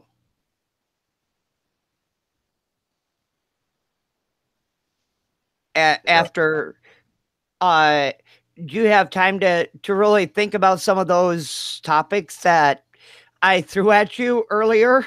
Oh yeah, I've got Makes a whole perfect. list of topics. I've got a lot of stuff I've been wanting, I was going to do, but I just got when I got sick. It's like I didn't want to push my luck Well, yeah, I mean, and that's kind of where I'm at too. because I'm also on the boat where I can't go to the hospital. They're not going to accept me. I don't have insurance. Yeah, and that's the one Not that thing, I go anyway. and that's the one thing with having insurance. I'm blessed. A lot of people out there don't. And I have very, very good insurance. Probably the best insurance that I've had in my life. Even when I was working at the hospital, I didn't have very good insurance. And you'd think that working there, you'd have very good insurance and there wouldn't be a problem. But it's quite the contrary, actually. Yeah, I learned that from my ex. She was a nurse. And she was a nurse, but she was working on. She was also, I don't know what to call them. She was working on her doctorates to deal with psychological stuff like suicide watch and stuff like that for hospitals. yeah, She's a registered nurse, but she was working on her finishing up her doctorates for that part of the medical. she was going more into the mental health end of things than actually. She wanted to get off the floor, and I don't blame anybody, because that can be some of them shifts are extraordinarily long and laborious and unforgiving and unrelenting. Just get home and have to go right back because I found out. Yeah, and that happened to me more times than I care to admit to. But that when I got hurt on the job, I thought, okay, I've been here umpteen years. I have a spotless record. I'm going to be taken care of extraordinarily well. Yeah, right. A bum coming in off the street got better care and quicker care than I did, which was not exactly the way that I thought it was going to be, but que sera, sera, you live, you learn, you build a bridge, and you get over it. Do I hold any animosities against that hospital? No. I should have known better, but it is what it is, and it isn't what it isn't. I love my job. I didn't do my job to make the hospital richer. I did my job to make the world a better place for my patients. Bottom line. I loved it, but that's what it is. Which brings me to really the final touch point on the campers out. What a lot of people don't know or realize, even these campers, or as we know them to be, as homeless people, even in California, in a lot of those free camping areas on state parks and stuff like that, the state parks go through almost daily, using drones and such in these really hard to get to areas. And a lot of these people are legitimate US citizens. They're just trying to be off the grid, and they've built very minuscule lean-tos and things like that, basically just to get out of the hot sun. And just like up in Alaska and in other areas, Colorado, they're making homesteading, whether it's on state land or other, they're making it criminal offenses. Because you don't have a permanent dwelling. Something that is, you can take down in an hour and be on the way. Oh, yeah. I know you go and buy land like in North Carolina, and when you start getting up toward in the mountains, around the Boone area, the Appalachian area, when you get buy property, the first thing you got to sign on a contract saying that you're not going to put a trailer on that or an RV. It has to be a house. Yep. No other structure. But if you put other structure, even if it's for temporary, you could actually lose that land. Yeah. So many areas are shutting down this transitional housing option, so that it makes it impossible for people to come into an area and do things that are deemed as not savory in the eyes of Uncle Sam, because they're not getting a cut,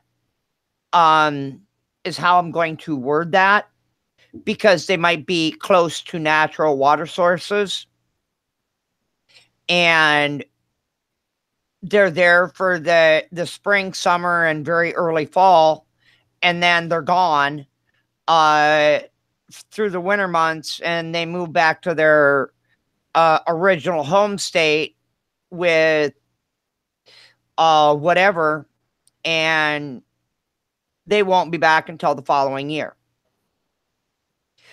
Whereas if, and there's a way around that, actually. And I've talked to some people that go up in the mountains, and what they will do is how you take a towable, like a 32-foot camper or something like that. Uh-huh. If you jack it up, you take the wheels off it, and then you take like, all it takes to really be classified as a permanent structure is 3 straps, roofing straps, and you drop at a minimum of 3 8-foot anchor straps, and they got to go down a minimum of 8 foot at going across the top at least 3 points, and the wheels off. Some states require that you have to remove the tongue and or axles, which ain't nothing but taking an impact wrench and about 45 minutes of work, really. And it's no longer a portable housing structure. and you run your water and sewer into like a large above ground septic system, that no longer in theory is a movable object, because it is anchored to the ground. You're just not connected to a well, a buried well, or anything of that nature.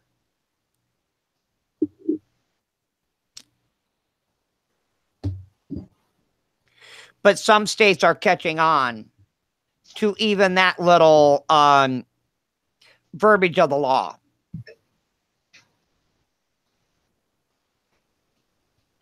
So it's all semantics is what it is. Mm-hmm.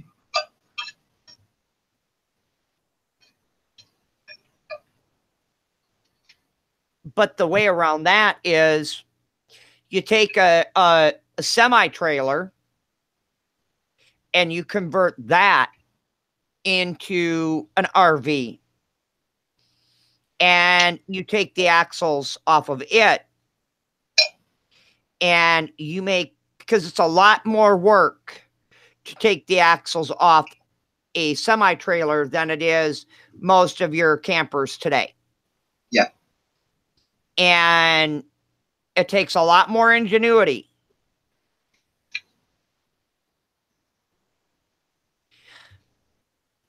But this way, and some states are making it illegal even to purchase those and make housing structures out of those too. So, you know, they got you coming and going.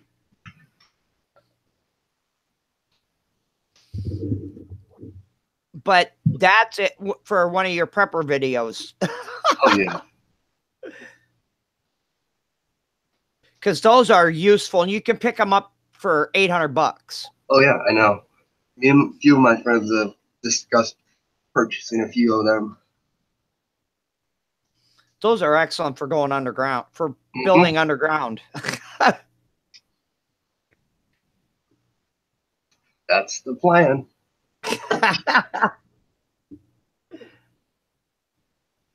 When we build the next house on that property. But we're approaching the 2-hour mark here, so yeah, which nothing new for this channel.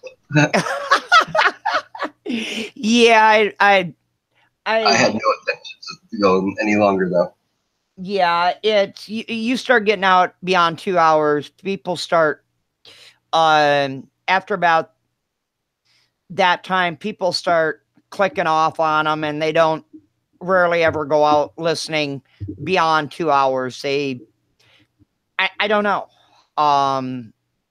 It's just really strange. Yeah, plus I still got to do running tomorrow. Yeah, I got system through. Yeah, let's meet up on mine tomorrow afternoon. That works. And I got a couple of things I got to dig up in the early morning, because I got an early day tomorrow.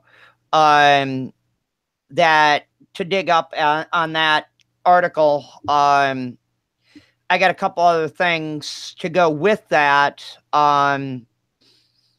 That will be rather interesting. So you definitely going to want to pay attention to that. That will be rather enlightening, I think.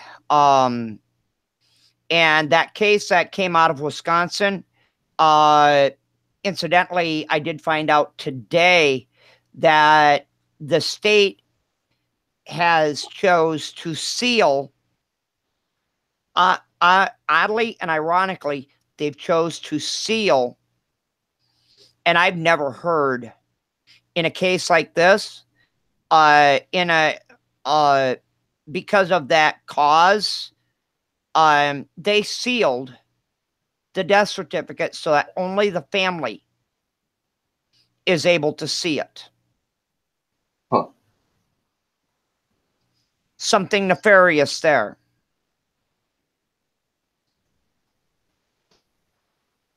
So, just a little teaser of what to find out tomorrow.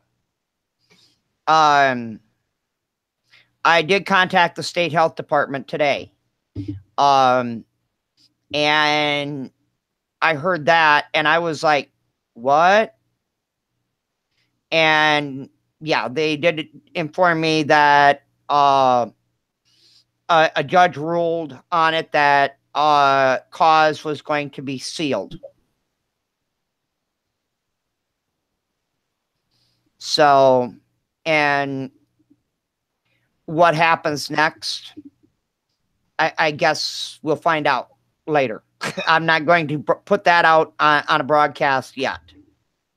The things that make you go, well, I'm not going to put that out today, right, because there's more to this story that I'm just not going to put out there to the public right now. But thank you so much for bringing me on. I don't know what happened to the guy that you had on earlier, where he bailed off to. Pam always has issues with, she uses, what is that stupid thing for the TVs and Kindles? Can't remember the name of that thing.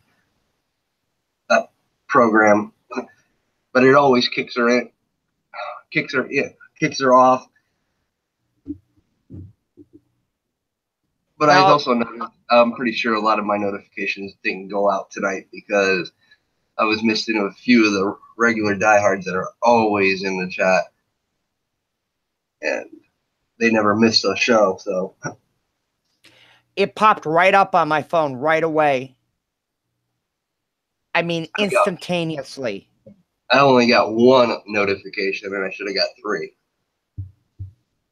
It went out right away on mine, and then an email popped up 10 seconds later.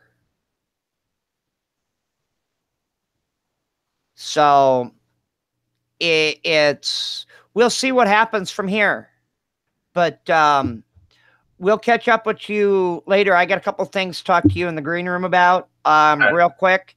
So until tomorrow, folks, this is Free Spirit from Free Spirit Press News. I'll catch you guys all tomorrow. And guys, Free Spirit Free Spirit Press News. Her link's in my description. Check her channel out. Like I said earlier, you guys like raw, uncut, not PC. Oh, it's definitely. That's definitely. I'm definitely not censored. That is for sure on my channel.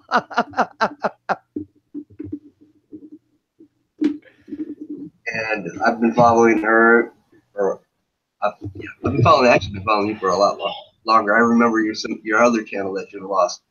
I was following you when you were in Ferguson. Yep. Yeah, God. Speaking of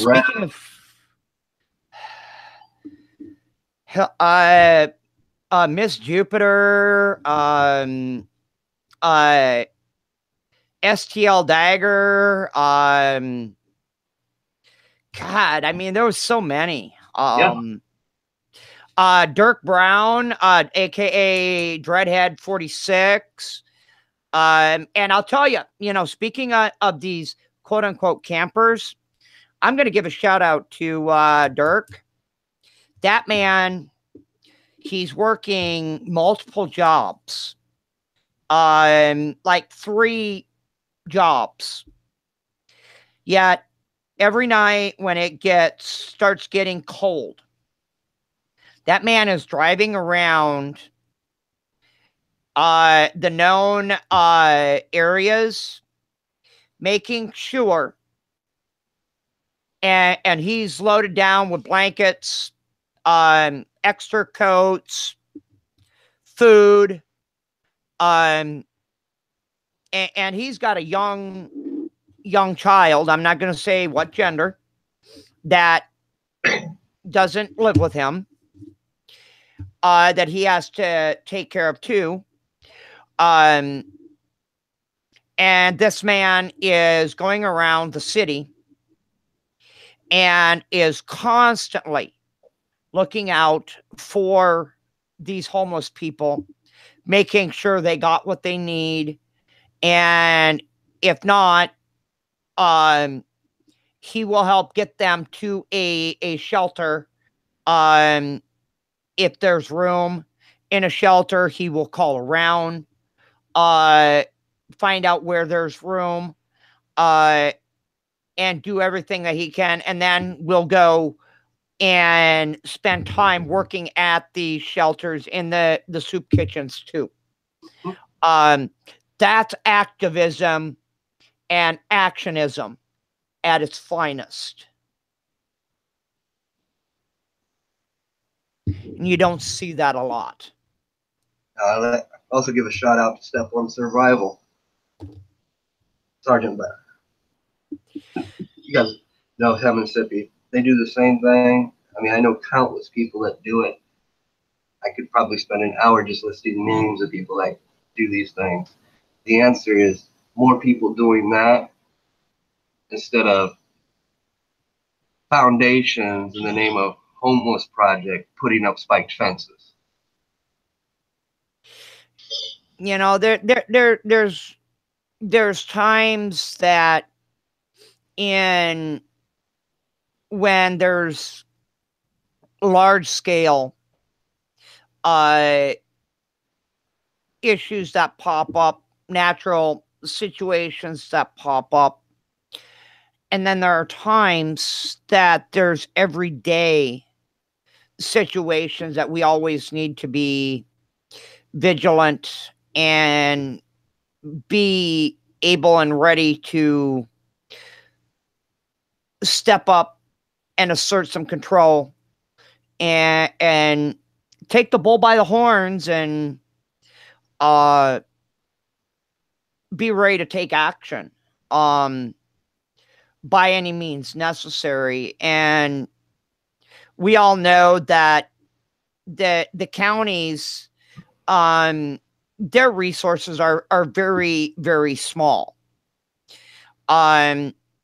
Local charities, and I'm not going to even bother to give them the gratification to acknowledge their names.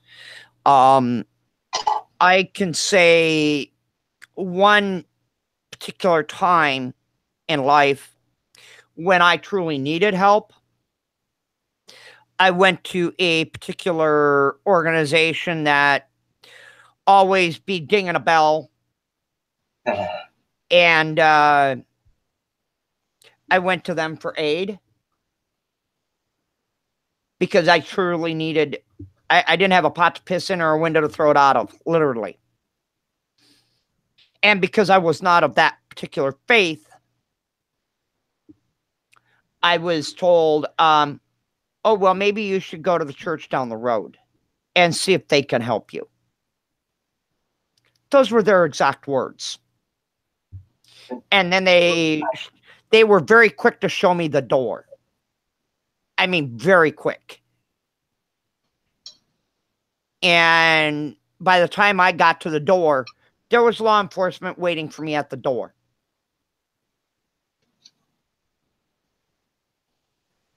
And I did nothing illegal.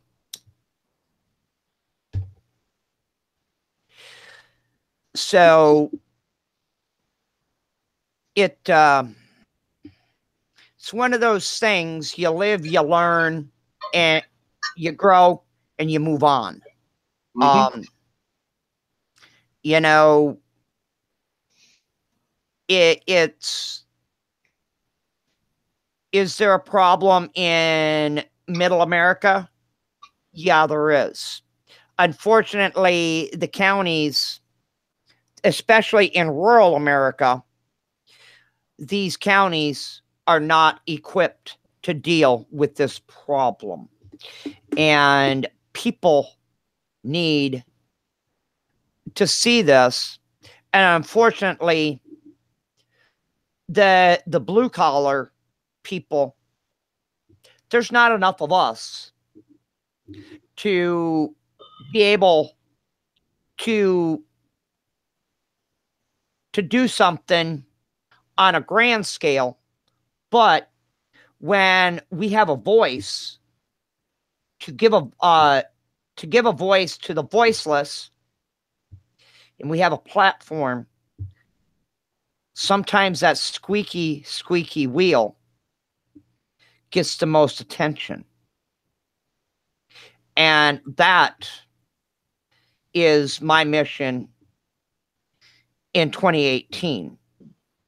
Is if people thought that I was a pain in the past, 2018, though it didn't start out well, 2018, I promise you, is going to be a year of very squeaky wheels are going to turn. And if there was ever a time that, and it's not about blowing your horn or being loud, being obnoxious. It's about getting answers to questions that need resolve, that need answers, that we've went on for far too long just doing what it is that we need to get by. It's time that we as America find that common bond, that common unity that this nation was founded upon over 200 years ago. That loving our neighbor meant just that. And that neighbor might be 10 miles down the road, 20 miles down the road, 30 miles down the road. But it meant that you checked on your neighbor. You made sure that your neighbor was taken care of. And if you had a little extra and they had none, you shared half of what you had. Because that's what this nation was founded on. You gave half of what you had to the person next door. And that spilled over to the next house and the next house and the next house. That's what a community was founded upon, communal living. That's what it was meant about. Not this get and grab and hold all that you could and hoard all that you could. It was about unity, love, and camaraderie. That's what humanity has forgot so many hundreds of years ago. I can't even begin to fathom where humanity has lost that. I don't know, maybe back in the Sumerian times, maybe even before that. Maybe we need to look at going back to the cave and starting over. I don't have one single solitary answer, but you know, we need to start going back to the very foundation and starting there. That's my social comment for the night. Actually, the perfect comment to end the show on. Hope you guys enjoyed. I will see you guys on the next one. And take what she said at the end here for food for thought.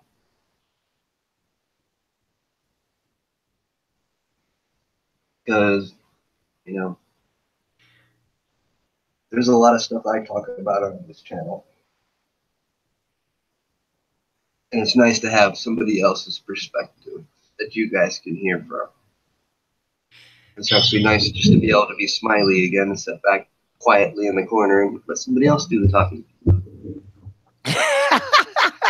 Yeah, sometimes you just got to tell me, shut up. That won't happen. Like I said, tell people on here, they see a side of me, but my friends will tell you quite differently. I'm the quiet one in the bunch. I'm the one you won't notice. And I'm quite the opposite.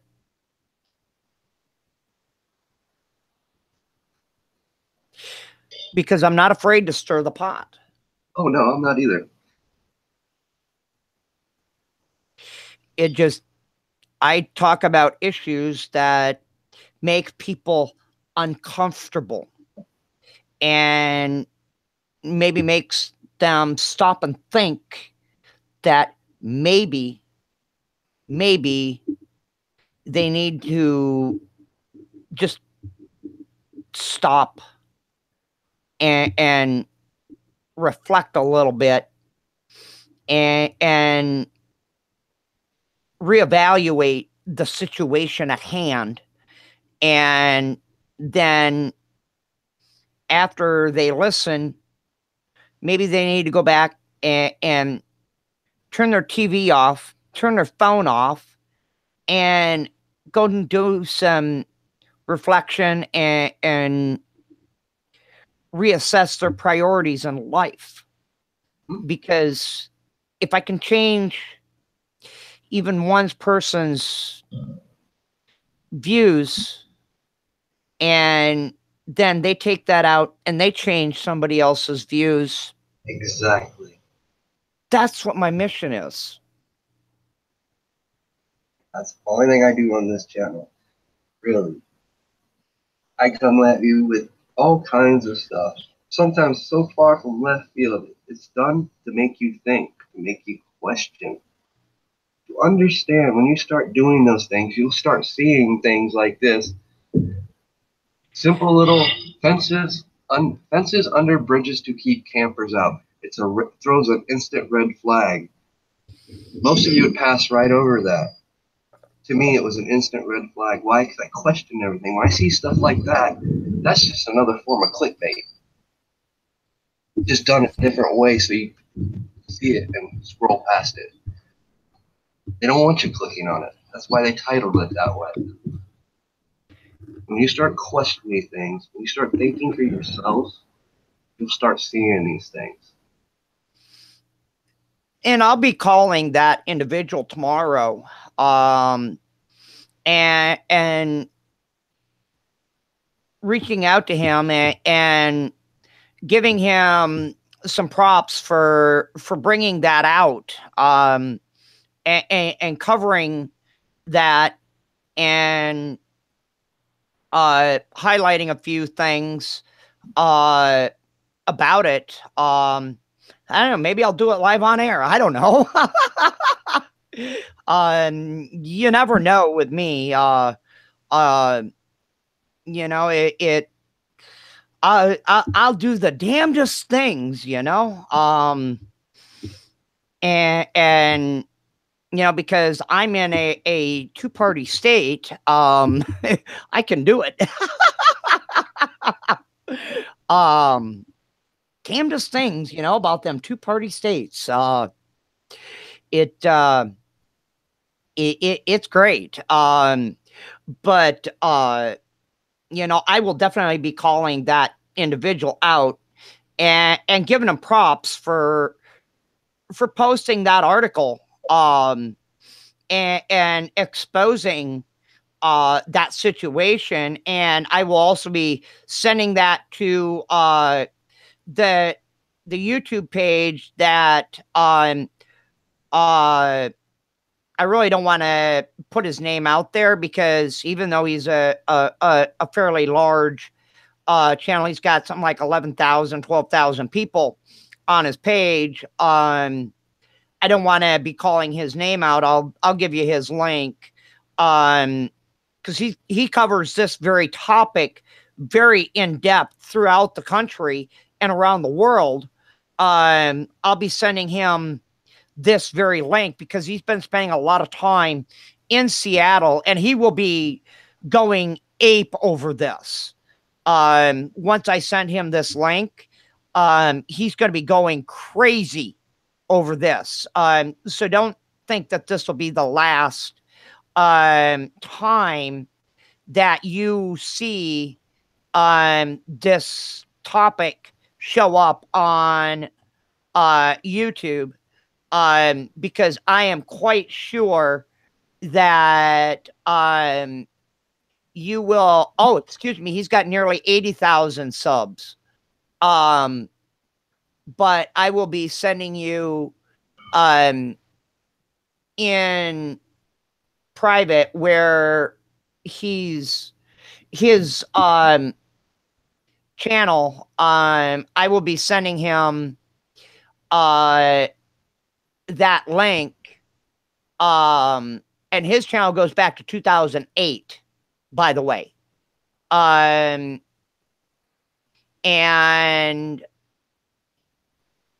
it's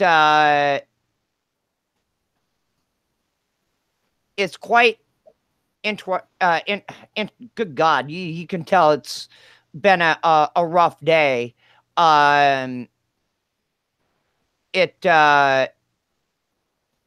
definitely is going to be I will be emailing him that link to what is going on about, and unfortunately he doesn't have a direct email. He's got every other avenue for reaching out to them, but he doesn't have a email. But I'll be sending you his. In fact, I already sent it to you in the back room. And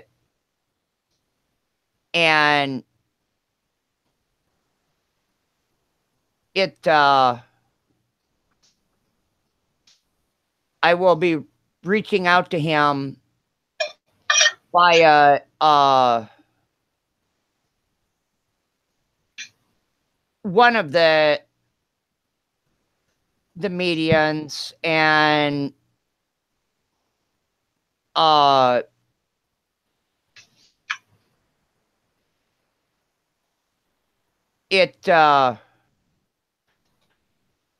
it was very, when I seen that, I was rather blown away. Shoot. And he will, shoot.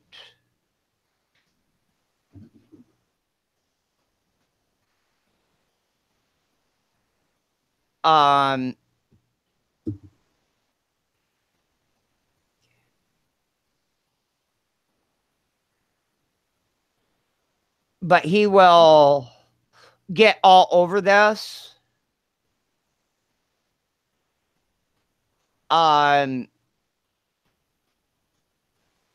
And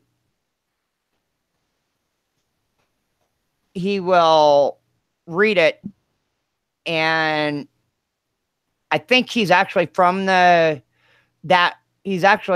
think he's from New York, but he will be getting all over this.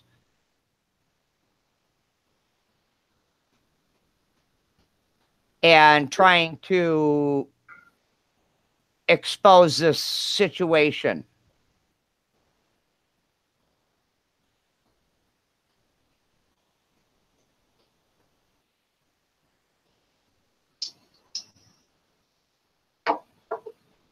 So Good, because it definitely needs exposed. Oh, it'll be getting out there. And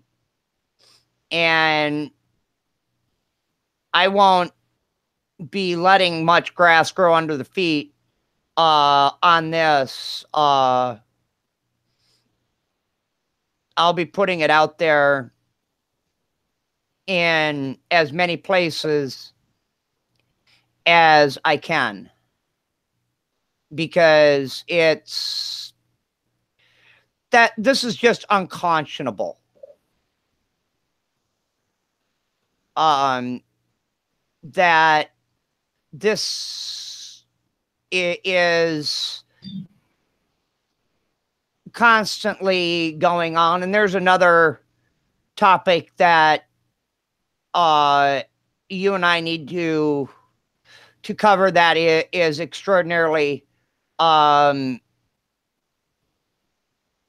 it is raising a lot of question as well, that we need to discuss too.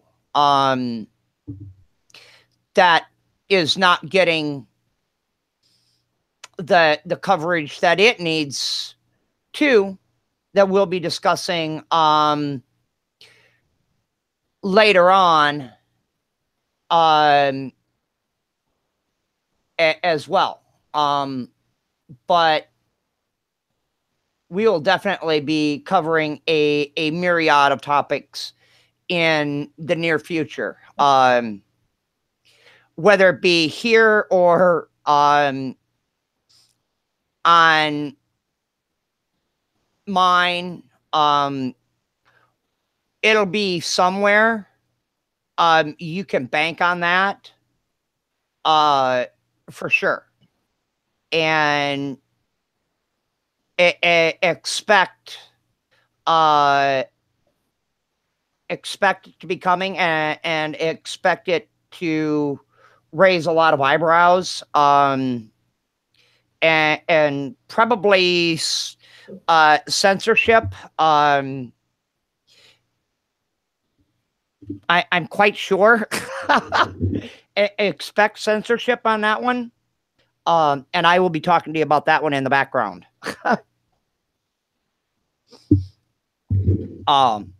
But with that, I ain't got much more to say. Yeah, I'm gonna go ahead and end this broadcast and get with you. All right, folks. Remember, if you can't love yourself, you certainly can't love your neighbor. Y'all have a beautiful night. Good night, everyone, and I'll see you in the next one.